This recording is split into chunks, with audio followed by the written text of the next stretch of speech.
أشهد أن لا إله إلا الله وحده لا شريك له وأشهد أن محمدا عبده ورسوله أشهد أن لا إله إلا الله وحده لا شريك له وأشهد أن محمدا عبده ورسوله أشهد أن لا إله إلا الله وحده لا شريك له وأشهد أن محمدا عبده ورسوله میں اقرار کرتا ہوں کہ اسلام میں احمدیت کی مضبوطی اور اشاعت اور نظام خلافت کی حفاظت کے لیے انشاءاللہ تعالی آخر دم تک جدوجہد کرتا رہوں گا اور اس کے لیے بڑی سے بڑی قربانی پیش کرنے کے لیے ہمیشہ تیار رہوں گا. نیز میں اپنی اولاد کو بھی ہمیشہ خلافت سے وابستہ رہنے کی تلقین کرتا رہوں گا انشاءاللہ. ریو رکھیں.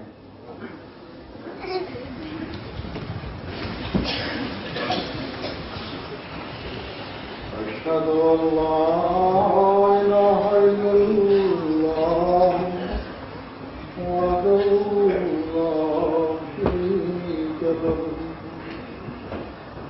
وأشهد أن محمدا عبده ورسوله. أما بعد فأعوذ بالله من الشيطان الرجيم. بسم الله الرحمن الرحيم. الحمد لله رب العالمين. الرحمن الرحيم. مالك يوم الدين. إياك نعبد وإياك نستعين. اهدنا الصراط المستقيم. صراط الذين أنعمت عليهم غير المغضوب عليهم ولا الضالين.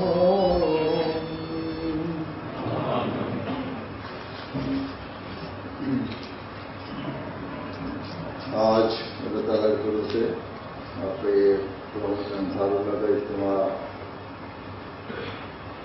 شام کو پہنچ رہا ہے. اتفاق سے ان دنوں میں میرے جرمنی جانے کا پروگرام تھا. صدر صاحب کی نے یہ خاص کی کہ واپسی پر میں ٹھہرنا تو اجتماع میں شامل ہوتا ہوں. تو اتفاقاً پروگرام بن گیا الحمدللہ. عموماً اس سال میں ہر ملک کی جماعت کے احباب کی یہ خواہش ہے کہ ان کے جلسوں میں شمولیت ہو گئی، لیکن ہر جگہ جانا ممکن نہیں ہے. بہرحال بیلجیم کی چھوٹی سی جماعت ہے، اس کے انصار اللہ کے اجتماع میں ہی کافی تعداد میں دوسرے بھی آئے ہوئے ہیں. اس لحاظ سے اس اجتماع کی شمولیت اس سال کے حوالے سے ہو گئی اور بیلجیم کی بھی نمائندگی ان ملکوں میں ہو گئی، یا میرا پروگرام ان ملکوں میں بن گیا ہے. میں سے بیلجیم بھی ایک شامل ہو گیا جس میں میں اس سال کے حوالے سے اجتماع یا جلسے میں شامل ہوا. یہ سال جس کو خلافت جوہری کا سال ہے، اس میں ہر ایک کو یہ یاد رکھنا چاہیے کہ خوشی منا لینا، جوہری منا لینا، یہ تو دنیا داروں کی طرح ہمارا مقصد نہیں. اگر اس سال سے صحیح استفادہ حاصل کرنا ہے، اس سال کو اپنی آئندہ زندگیوں کے لیسن کے بیج بنانا ہے، تو پھر اس روح کو تلاش کرنے کی ہر ایک کو کوشش کرنی چاہیے جس کے لیے یہ جوہری منائی جا رہی ہے. اور وہ یہ ہے، جیسا کہ میں نے 27 مئی کے جو جلسہ تھا اس کے میں ایک عہد بھی لیا تھا کہ حضرت صلی اللہ علیہ وسلم کے پیغام کو دنیا میں پھیلانا ہے اور خلافت احمدیہ کے قیام کے لیے آخر تک کوشش کرنی ہے، اور خلافت کے ذریعے مدد کرتے ہوئے اس پیغام کو جو حضرت صلی اللہ علیہ وسلم کا پیغام ہے اس دنیا کے کونے کونے تک پہنچا کر اپنے ملک کے کونے کونے تک پہنچانے کی ہر ممکن کوشش کرنی ہے، اور اس وقت تک چین سے نہیں بیٹھنا جب تک کہ اس کا حق ادا نہ کر لیں. ابھی آپ نے ایک عہد بھی کیا کہ اسلام اور احمدیت کی مضبوطی اور اشاعت کے لیے میں آخر دم تک کوشش کروں گا، نظام خلافت کی حفاظت کے لیے میں آخر دم تک کوشش کروں گا، اپنے بچوں میں بھی اس روح کو گھومنے کی کوشش کروں گا. تو یہ عہد جو ہے اس کو معمولی عہد نہیں ہے، یہ ایک بہت بڑا عہد ہے. اللہ تعالیٰ کو گواہ ٹھہرا کر اپنی عہد کر رہے ہیں. اس لیے ہمیشہ یاد رکھیں کہ آپ جو انصار اللہ ہیں، اگر انہوں نے اپنے اس عہد کو نبھایا، اپنے اس عہد کو نبھانے کے لیے وہ بھرپور کوشش نہ کی جس کی آپ سے توقع کی جاتی ہے، تو آئندہ آنے والی نسلیں آپ کو معاف نہیں کریں گی، کیونکہ انہوں نے پھر آپ کے نقشے قدم میں چلنا ہے. جن بچوں کی، جن نوجوانوں کی تربیت آپ کے ہاتھ میں ہے وہ آپ کو انعام دیں گی، تو کیوں ہماری صحیح رنگ میں تربیت نہیں کی. اس لیے یہ یاد رکھیں کہ عہد جو آپ نے کیا ہے اس کو نبھانا آپ کی بہت بڑی ذمہ داری ہے.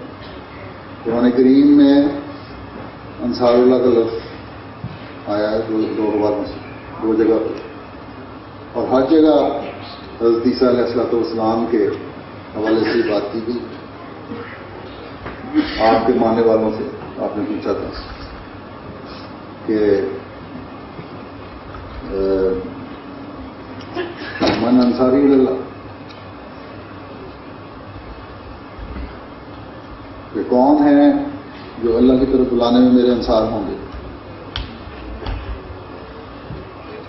تو دونوں جگہ سواریوں نے یہی جواب دیا، نحن انصار اللہ، ہم ہیں وہ انصار، وہ مددگار جو اللہ تعالیٰ کے پیغام کو پہنچانے کے لیے آپ کے مددگار ہیں.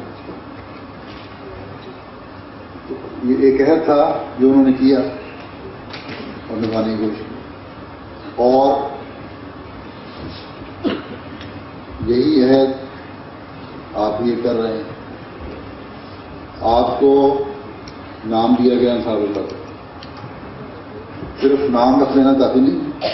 ہر وقت یہ یاد رکھیں کہ اس نام کی روح کیا ہے، اس نام کے اندر وہ کیا کیا گہری باتیں ہیں جس کا ہم نے خیال رکھنا ہے، جس کا ہمیں ہر وقت احساس ہونا چاہیے. حواری کیا ہے؟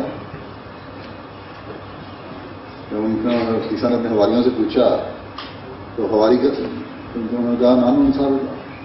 اب حواری کا مطلب کیا ہے؟ حواری کا مطلب ہے جو کپڑے دھو کر صاف کرے.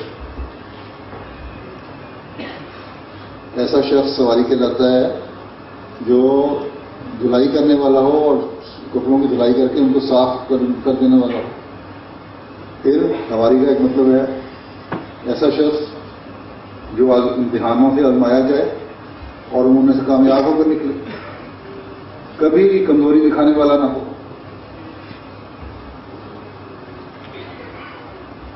پھر ہماری ایسے شخص کو کہتے ہیں جس کے کردار میں کوئی ملونی اور ملاوٹ نہ ہو، ایسا پاک صاف کردار ہو جو کہہ رہا ہے اس میں کر رہا ہے۔ اب آپ اگر دیکھیں تو اس کی بڑی گہرائی میں جاتے تو کتنی بڑی ذمہ داری ہے جو انصار اللہ کی پڑتی ہے۔ وہ یہ عہد کرتے ہیں کہ ہم انصار اللہ۔ پھر ہماری اس کو کہتے ہیں جس کے مشورے اور اس کے عمل ایمانداری اور وفا کے ساتھ ہیں۔ پھر مثلا انصار اللہ ہماری کا ایک مطلب یہ ہے سچا وفادار دوست اور مددگار۔ پھر ہماری کا ایک معنی ہے نبی کا خاص چنیدہ اور وفادار۔ ایک مطلب یہ بھی ہے اس کا کہ قریبی رشتہ دار۔ اب یہ سارے مطلب اگر آپ دیکھیں تو ایسے ہیں جو ایک بہت بڑی ذمہ داری ڈالتے ہیں، اور ان رشتوں سے، ان تعلقات سے یہ امید رکھی جاتی ہے کہ اپنے حق نبھانے کی کوشش کریں، اپنے دلوں کپڑے صاف کر کے دھونا یا دھونا کسی چیز کو صاف کرنے کے لیے۔ اس سے ایک ذمہ داری یہ بھی آپ پر پڑی کہ اپنے دلوں کو بھی دھونا ہے اور دوسروں کے دلوں کو بھی دھونا ہے۔ اپنے ماحول میں جو آپ کی ذمہ داریاں ہیں، جو آپ کی رعایا ہے، جو آپ کا گھر ہے، اس کو بھی صاف کر کے، دل صاف کر کے خدا تعالیٰ اور اس کی جماعت کے لیے پیش کرنا۔ ہر آزمائش سے کامیابی سے گزرنا ہے۔ دنیا، آج کل کی دنیا میں اور ان ملکوں میں ہزاروں آزمائشیں آپ کے راستے میں ہیں، آپ کے کام ہیں، آپ کی مصروفیات ہیں، لیکن دین کو دنیا پر مقدم کرنے کا جو عہد کیا ہے اس کو پورا کرنا، تبھی آپ انصار اللہ کہلائیں گے، تبھی آپ وہ ہواری کہلائیں گے جنہوں نے انصار اللہ ہونے کا حق ادا کیا۔ آپ کا کردار ایسا ہو کہ جس میں کوئی ملونی اور ملاوٹ نہ ہو، جو کہا ہے اس پر عمل کرنا ہے۔ یہ نہیں کہ عمل کچھ اور ہوں اور کہہ کچھ اور رہیں۔ مسجد میں آئیں تو اور رویے ہوں، باہر جائیں تو اور رویے ہوں، کہنے کو احمدی ہوں اور نمازوں کی ادائیگی کی طرف بے رغبتی ہو۔ انصار اللہ کی عمر ایک ایسی عمر ہے جس میں ویسے ہی خیال آ جانا چاہیے کہ ہماری عمر گھٹ رہی ہے۔ لوگ سمجھتے ہیں کہ عمر بڑھ رہی ہے، لیکن جتنا عمر بڑھ رہی ہے اصل میں تو کمی آتی جا رہی ہے اتنی آپ کی عمر میں۔ یہ جو نظم ابھی پڑھی گئی اس میں یہی توجہ دلائی ہے مسلم علیہ الصلوۃ والسلام نے کہ دنیا کی تو ایک عارضی ٹھکانہ ہے، آخر کو مرنا ہے، اور جب مر کر اللہ تعالیٰ کے حضور جانا ہے، اور جب یہ ایمان ہے کہ اللہ تعالیٰ کے حضور حاضر ہونا ہے اور وہاں جواب دہی کرنی پڑنی ہے، تو اس چیز کو سامنے رکھنا چاہیے ہمیشہ۔ پھر ایک جیسا کہ میں نے بتایا کہ مشورے دیں، ایسا ہماری ہوا کہ مشورے دے تو پوری ایمانداری سے دے۔ آپ میں سے عہدیدار بھی ہیں، آپ میں سے عام احمدی بھی ہیں جو عہدیدار منتخب کرتے ہیں، ہر وقت اپنی رائے جو عام آدمی ہے عہدیدار منتخب کرتے ہوئے ایسے عہدیداروں کو منتخب کریں جو آپ کے نزدیک ایماندارانہ رائے رکھتے ہوئے انتہائی قابل اعتماد شخص اور جماعت کے ساتھ وفا کا تعلق رکھنے والے اور خدمت کرنے والے ہیں۔ اسی طرح جو عہدیدار ہیں جب منتخب ہو جاتے ہیں تو ان کا کام یہ ہے کہ اب ایمانداری سے اپنے رائے لگاتے ہیں، اور جب یہ ہے ہوں گے تو تبھی آپ نبی کے خالص عقیدت دوستوں میں شمار ہوں گے، تبھی آپ وفادار کہلائیں گے، تبھی آپ خالص مددگار کہلائیں گے، نہیں تو صرف انصار اللہ کا نعرہ لگا دینا یا انصار اللہ کا لیبل اپنے ساتھ لگا لینا یا نانو انصار اللہ کہہ دینا کافی نہیں ہوگا. بس ان باتوں کا خاص طور پر خیال رکھیں.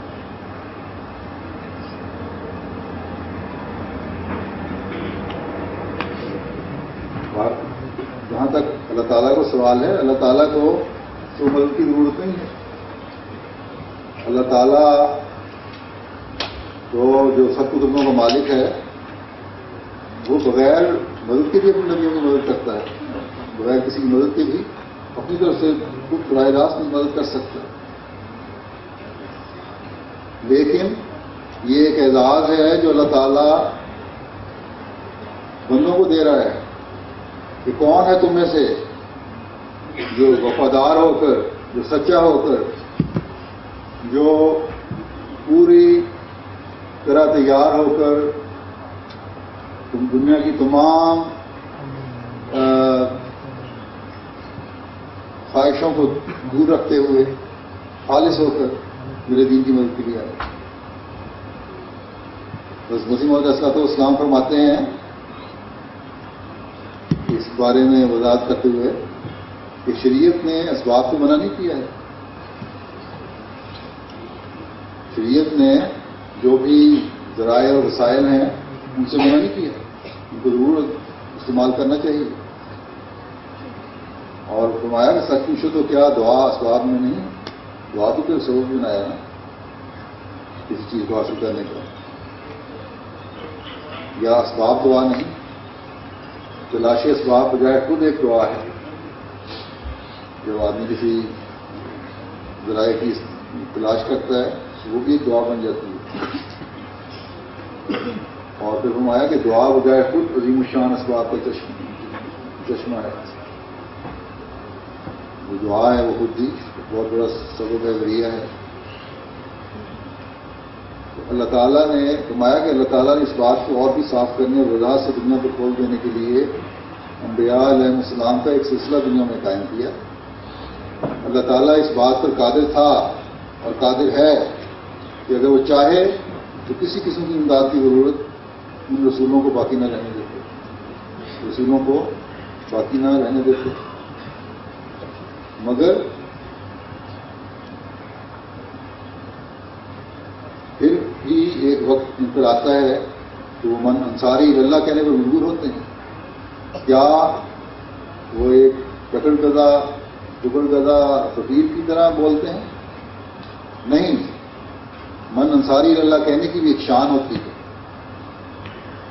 وہ دنیا کو رعایت اسباب سے سکھانا چاہتے ہیں جو دعا کا ایک شعبہ ہے. ورنہ اللہ تعالیٰ پر ان کو کامل ایمان، اس کے وعدوں پر پورا یقین ہوتا ہے. وہ جانتے ہیں کہ اللہ تعالیٰ کا وعدہ کہ انا لننصر رسولنا والذین آمنوا فی الحیات الدنیا ایک یقینی اور حتمی وعدہ ہے. میں کہتا ہوں، فرمایا آپ نے کہ میں کہتا ہوں کہ بھلا اگر خدا کسی کے دل میں مدد کا خیال نہ ڈالے تو کوئی کیوں کر مدد کر سکتا ہے. بس یہ فرمایا کہ نبیوں کو مدد کی ضرورت نہیں ہے، اللہ تعالیٰ خود پوری کر سکتا ہے. لیکن اور ان نبیوں کو پورا یقین بھی ہوتا ہے کہ اللہ تعالیٰ نے جب ان کو کھڑا کیا ہے تو ضرور مدد بھی کرے گا. اللہ تعالیٰ کہتا ہے میں اور میرے رسول غالب آئیں گے. تو جب غالب آئیں گے تو یہ تو نہیں فرمایا کہ فلاں فلاں مدد کرے گا تو غالب آئیں گے. اللہ نے اپنی مدد کے ساتھ یہ اعلان کروایا ہے کہ نبی اعلان کر دو کہ میں اور میرا رسول غالب آئیں گے. بس مسیح موعود علیہ السلام کو بھی اعلان ہوا تھا، کئی دفعہ ہوا. تو انشاءاللہ تعالیٰ احمدیت نہیں پھیلنا ہے اور اسلام نہیں پھیلنا ہے اور یہ تو غلبہ ہونا ہے. لیکن خوش قسمت ہوں گے وہ لوگ جو انصار اللہ کا حق ادا کرنے والے ہوں گے، جو اس غلبے میں شامل ہو جائیں گے. مانگتے ہوئے فرمایا کہ فقیروں کی طرح نہیں مانگتے نبی کہ آؤ میری مدد کرو، خدا کے لیے مدد کرو، میں مر گیا.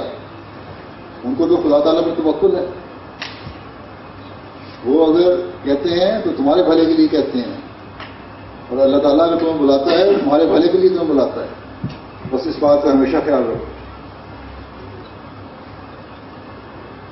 پھر آپ نے ایک جگہ فرمایا کہ اشاعت دین میں مامور من اللہ دوسروں سے مدد چاہتے ہیں، مگر کیوں؟ اپنے ادائے فرض کے لیے، تاکہ دلوں میں خدا تعالیٰ کی عزت پیدا کرے. ورنہ یہ تو ایک ایسی بات ہے کہ قریب کفر پہنچ جاتی ہے کہ اگر غیر اللہ کو متولی قرار دیں اور ان نفوس قدسیہ سے ایسا امکان محال مطلق ہے کہ جو اللہ تعالیٰ کے مامور ہوتے ہیں وہ دوسروں سے مدد چاہتے ہیں، مگر کیوں مدد چاہتے ہیں؟ وہ ان کا فرض ہے، اس لیے تاکہ خدا تعالیٰ کی عظمت دلوں میں پیدا ہو جائے. ان کا یہ فرض ہے انبیاء کا کہ لوگوں کی اصلاح ہو، ان کے دل میں اللہ تعالیٰ کی محبت پیدا ہو، ان کے دلوں میں خشیت پیدا ہو، خدا تعالیٰ کی عظمت پیدا ہو، اور وہ کام کریں جو خدا تعالیٰ انبیاء سے چاہتا ہے کہ وہ بھی کریں. خدا تعالیٰ انبیاء کو دنیا میں اصلاح کے لیے بھیجتا ہے. خدا تعالیٰ انبیاء کو اپنی وحدانیت قائم کرنے کے لیے بھیجتا ہے. خدا تعالیٰ انبیاء کو دنیا میں انسانوں کو اپنے قریب لانے کے لیے بھیجتا ہے. بس جب انبیاء کے سپرد یہ کام ہے تو یہی کام جب انصار اللہ کے سپرد ہوتا ہے، انبیاء کی مددگاروں کے سپرد ہوتا ہے، تو اس کا مطلب یہی ہے کہ وہ اللہ تعالیٰ کی وحدانیت دنیا میں قائم کرنی. اور وہ اس وقت تک قائم نہیں ہو سکتی جب تک خود اپنے دلوں میں قائم نہ ہو، جب تک خود وہ اسوہ رسول پر ہم چلنے والے نہ ہیں. ان کے عمل اس وقت تک برابر نہیں ہو سکتے جب تک خود ان کے ہر قول و فعل میں یکسانیت نہ پائی جاتی ہے. ان کی تبلیغ اس وقت برابر نہیں ہو سکتی جب تک ان کے قول و فعل میں یکسانیت نہ پائی جاتی ہے. بس یہ چیزیں ہیں، یہ عظمت ہے جو اللہ تعالیٰ پیدا کرنے کے لیے انبیاء کو کہتا ہے کہ لوگوں کو ڈوب لاؤ، تاکہ اس کے نتیجے میں پھر اللہ تعالیٰ ان کو قرب عطا کرے، ان کو بخشے، اور ان کے اس دنیا میں بھی ان کو اپنے پیار سے نوازے اور آخرت میں ان کی درجات بلند کرے. انہوں نے فرمایا کہ اگر یہ چیز نہیں ہے تو یہ تو کفر ہے کہ کسی اور کو اپنا متولی قرار دے دینا کہ تمہاری مدد کے بغیر میرا گزارا نہیں ہوگا. اور نبی جو ہوتے ہیں ان کا نفس تو ایسا پاکیزہ نفس ہوتا ہے کہ ان سے تو توقع ہی نہیں کی جا سکتی ویسی حرکت کریں.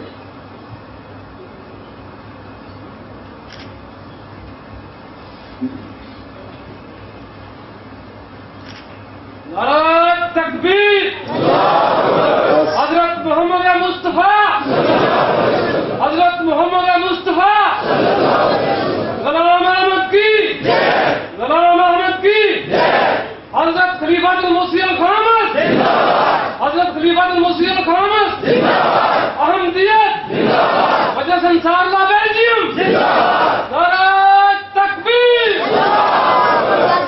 بس انصار اللہ کا یہ کام ہے کہ نیکیوں میں بڑھیں، اپنا تعلق خدا تعالیٰ سے پیدا کریں، تقویٰ میں ترقی کریں،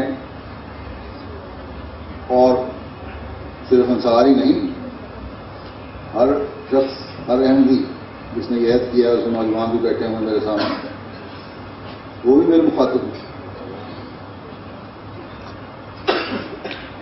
اور یہی چیزیں ہیں جو اس زمانے میں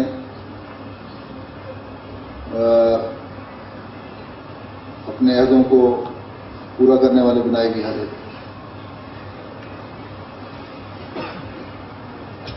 یہی چیز ہے جو انصار اللہ بننے کی طرف نئے نئے راستے آپ کو دکھائے گی کہ انصار اللہ چیز کیا ہے اور کس طرح ہم نے اپنے معیار اونچے کرتے چلے جانا ہے. کیونکہ بغیر نیکی اور تقویٰ کے حقیقی انصار اللہ کے لانے والے ہو ہی نہیں سکتے. بس ہمیشہ جب آپ یہ چیز یہ سامنے رکھیں گے کہ انصار اللہ ہمارا نام رکھا گیا ہے، تو اور اس کی طرف ہمیں توجہ کرنی ہے اپنے جائزے لیں گے، اپنے اعمال کے جائزے لیں گے، اپنی عبادتوں کے جائزے لیں گے، اپنے اخلاق کے جائزے لیں گے، تبھی اس مقام کو حاصل کرنے والے بنیں گے جس کی طرف اس زمانے میں بس مسیح موعود علیہ الصلوۃ والسلام ہمیں لے جانا چاہتے ہیں، جو ہمیں وہ مقام جو ہمیں دلوانا چاہتے ہیں۔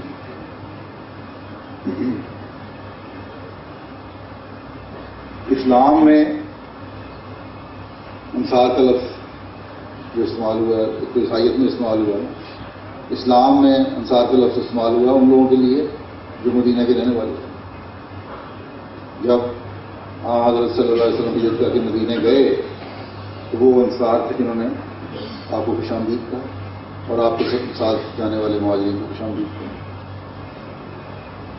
اور ان کے معیار کیا تھے؟ قربانیوں کے ان کے معیار کیا تھے؟ عبادتوں کے ان کے معیار کیا تھے؟ تاریخی سے بڑی بڑی حضرت صلی اللہ علیہ وسلم کے ارد گرد گھیرا ڈال دیا۔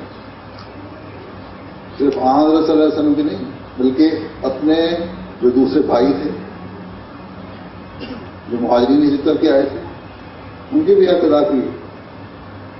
کہاں تک حق ادا کیے؟ وہ غریب جو لوٹے پوٹے آئے تھے ان کو اپنی جائیدادوں میں سے حصے دار بنا دیا، ان کا آدھی جائیداد بانٹ دیا۔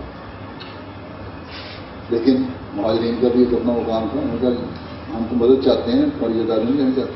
بلکہ بعض انصار نے تو یہ قربانیاں کی کہ اپنی 2 بیویاں ہیں، بیوی کو طلاق دینے کو تیار ہو گئی تو مجھ سے شادی کر لیتے ہیں، تمہاری بیوی نہیں ہے۔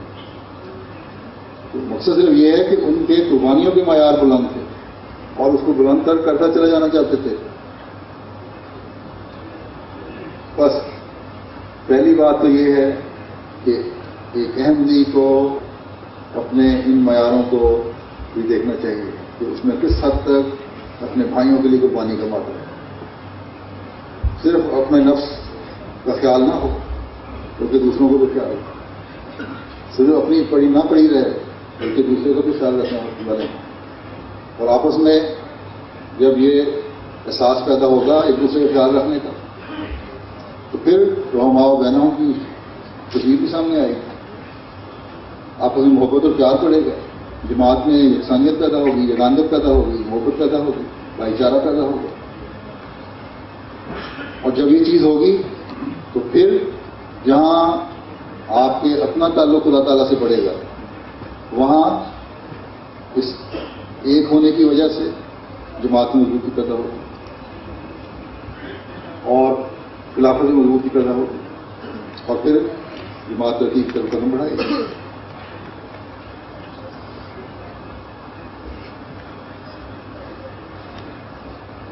پھر صرف یہ قربانیاں نہیں بلکہ جنگ جب ہوئی، جب وہاں حضرت صلی اللہ علیہ وسلم نے سوال کیا انصار سے، صحابہ سے بیٹھ کے کہ اب جس میں حملہ کرنے لگا ہے تو کیا رائے ہے تمہاری؟ جو بار بار آپ نے پوچھا تو انصار کو تو خیال آیا کہ یہ تو ہم سے پوچھا جا رہا ہے کہ ہماری کیا رائے ہے جنگ کے بارے میں۔ انہوں نے کہا حضرت صلی اللہ علیہ وسلم نے فرمایا، انہوں نے عرض کیا کہ حضور جب تک ہمیں پورا طرح فہم و ادراک حاصل نہیں تھا اسلام کا اور آپ کے مقام کی پہچان نہیں، تب ہم نے کہا تھا کہ ہم ان شرطوں کے ساتھ آپ کی حفاظت کریں گے۔ لیکن آج جب ہم پوری طرح فہم و ادراک حاصل ہو گیا، ہم وہ لوگ ہیں جو آپ کے آگے بھی لڑیں گے، آپ کے پیچھے بھی لڑیں گے، آپ کے دائیں بھی لڑیں گے اور آپ کے بائیں بھی لڑیں گے اور دشمن آپ تک نہیں پہنچ سکتا۔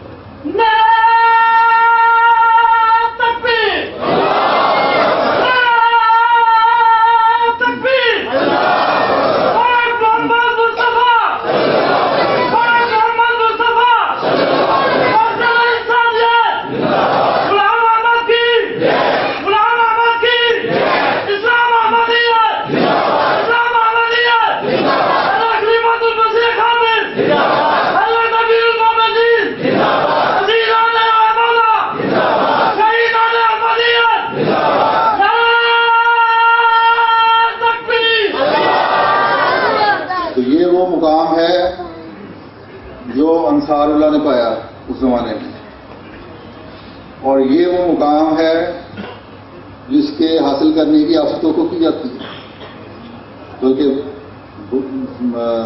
بالغ اور صاحب فراست انصار نہیں تھے، وہ بچے جو تھے ان انصار کے، ان میں بھی ایسے بچے تھے جن میں معوذ و معاذ کی مثال دی جاتی ہے، جنہوں نے اپنی جان قربان کر دی اور دشمن اسلام کو قتل کر کے رکھ دیا، زمین پر خون لپٹا دیا اس کو۔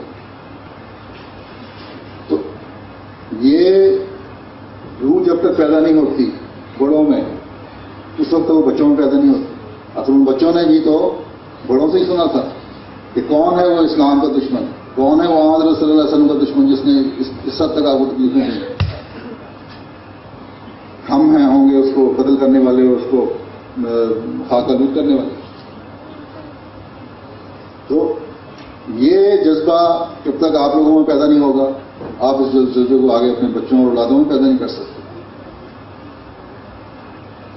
بس اس روح کو سمجھیں۔ آپ نے مسیح محمدی کے ساتھ ایک عہد کیا، مسیح موسوی کے ہماریوں نے تو عہد نبھایا تھا، اب آپ کا فرض ہے اس زمانے میں، اب آپ نے وہ عہد نبھانا ہے۔ اور اس وقت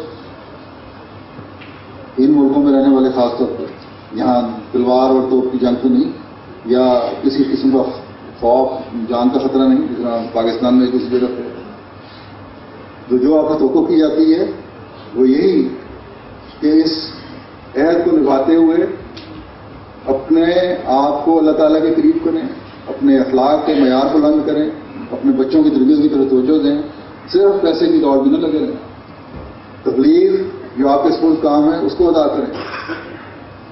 اللہ تعالیٰ نے فرمایا ہے ومن احسن قولا ممن دعا الی اللہ، کہ اس سے اچھا کام کون سا ہو سکتا ہے جو دعوت اللہ کا۔ اس کی طرف دیکھیں آپ کے کیا پروگرام ہیں، نچوڑ ذہنیت کے حامل ہیں آپ لوگ، 40 سال سے اوپر کے لوگ ہیں جن کی سوچ بھی اچھی ہو جاتی ہے، جن کی سوچیں بھی پکی ہیں، جن کے علم میں بھی کافی حد تک پختگی آ گئی ہوتی ہے۔ اگر آپ لوگ اپنا حق ادا کرنے والے ہوں گے اس ملک میں بھی انقلاب پیدا ہو سکتا ہے، تبلیغ کے راستے مزید کھل سکتے ہیں۔ لیکن اللہ تعالیٰ نے یہ فرمایا ہے کہ اس تبلیغ کے ساتھ عمل صالح کی طرف بھی توجہ دیں، اپنے عمل تمہارے اچھے ہوں گے، نیکیوں کی طرف توجہ ہوگی تو تمہاری تبلیغ بھی برابر ہوگی، پھلدار ہوگی۔ بس اس لحاظ سے بھی یہ آپ کی بہت بڑی ذمہ داری ہے کہ اپنے تبلیغ کے میدان بھی مزید کھولیں، جہاں آپ اپنی تربیت کریں، اپنے بچوں کی تربیت کریں، وہاں اس پیغام کو جو اس زمانے میں آپ نے پہنچانے کا عہد کیا ہے اور 27 مئی کو اس عہد کا دوبارہ اعادہ کیا ہے، تجدید کی ہے، اس کو آپ نے پورا کرنا ہے۔ ورنہ بہت سارے لوگ یہ خط لے دیتے ہیں ہم نے عہد کیا اور ہمارے جذبات میں ایک عظیم تبدیلی آ گئی۔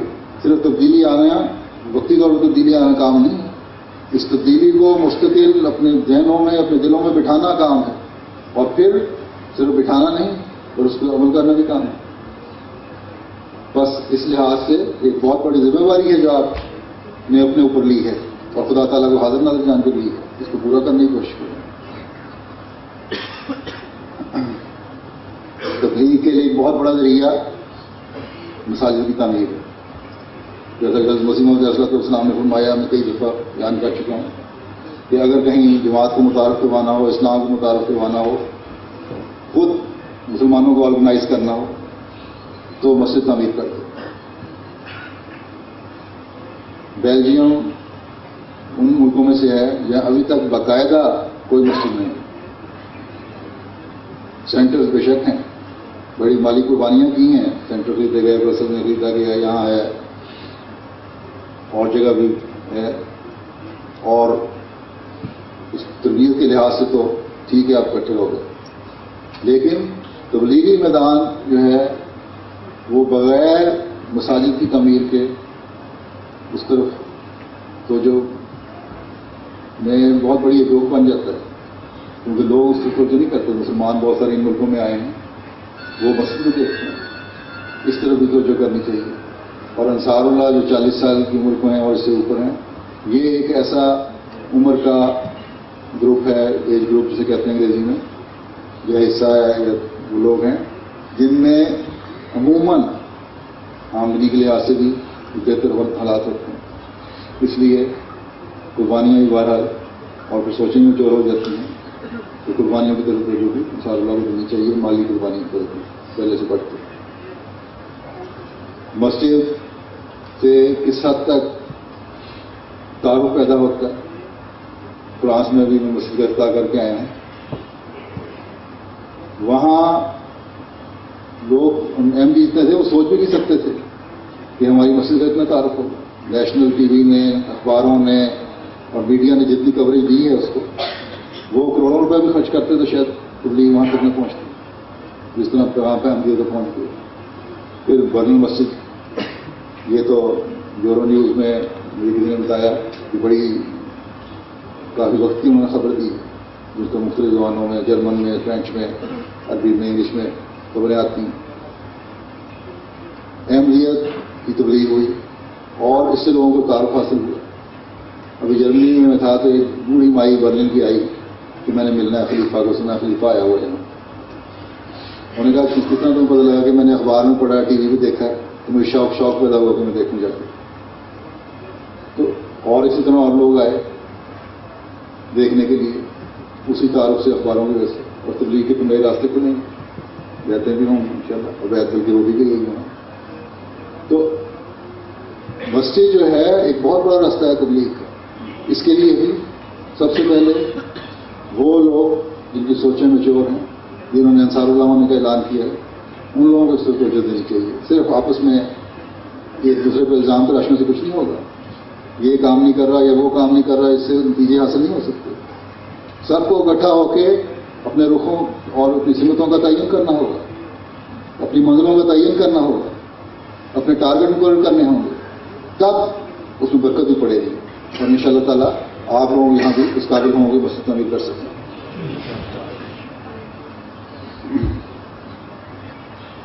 یہاں بے شک میں نے کہا تربیت کے لیے سینٹر تو ہیں, لیکن بہت سارے لوگ جو جہاں مسجدیں ہماری نہیں ہیں, یہی رپورٹ آتی ہے کہ جو مسلمانوں میں سے ایم ڈی ہوتے ہیں بعض, ابھی شروع میں کمزور ہوتے ہیں, ابتدائی حالت ہوتی ہے, تو دوسرے مسلمانوں کو لا کے لے جاتے ہیں. دیکھو انہوں نے تو مسجد نہیں بنائی تھی, لیکن مسلمان نہیں, سینٹر بنائے ہوئے ہیں, ہال بنایا ہوا ہے, کمرہ بنایا ہوا ہے جہاں یہ نماز پڑھ لیتے ہیں. یہ اصل میں دکھاوے کی باتیں ہیں. اگر یہ مسلمان ہوتے تو سب سے پہلے مسجد بناتے. اور ایک بہت بڑا روک ہے تبلیغ میں, اس لیے صرف ہمیں بہرحال اب توجہ کرنی چاہیے.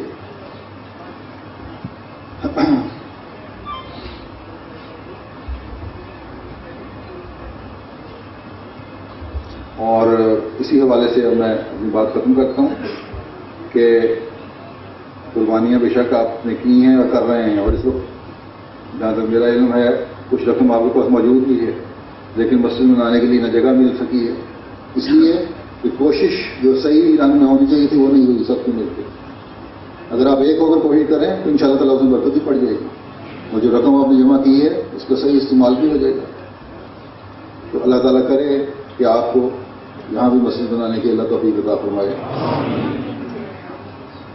اور اسی طرح آپ کو تبلیغ کے میدان میں بھی پہلے سے پڑھ کر توجہ دینے کی توفیق عطا فرمائے. اپنی تربیت کے لیے بھی آپ کو پہلے سے زیادہ توجہ پیدا ہو, اپنی اولادوں کی تربیت کی طرف بھی آپ کو پہلے سے زیادہ توجہ پیدا ہو, اور سب سے بڑھ کر دعاؤں اور خدا تعالیٰ سے تعلق میں آپ بڑھنے والے ہیں, تبھی آپ حقیقی رنگ میں انصار اللہ کہلانے والے ہوں گے. اللہ تعالیٰ کرے کہ اس ملک میں بھی احمدیت اور اسلام کا پیغام جلد سے جلد پھیلے, اور ہم وہ ترقیاں دیکھیں جو ان شاء اللہ تعالیٰ جو مقدر ہیں ان کا وعدہ اللہ تعالیٰ نے کیا ہوا ہے حضرت مسیح علیہ السلام سے. اللہ کرے کہ ایسا ہی ہو. آمین.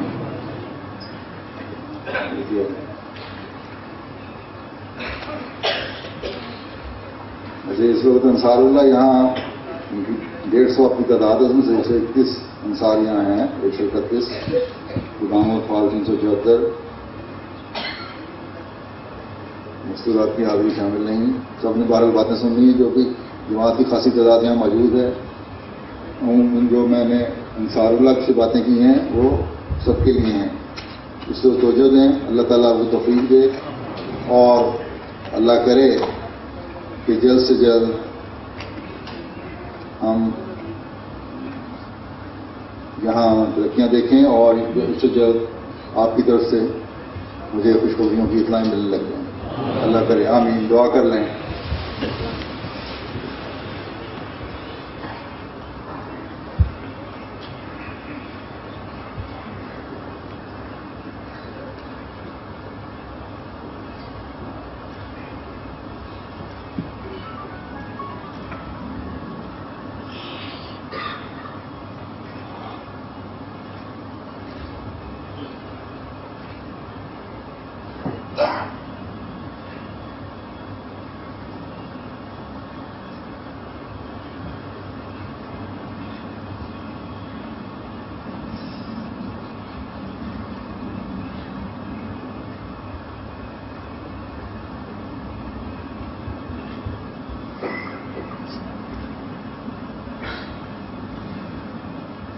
آمین.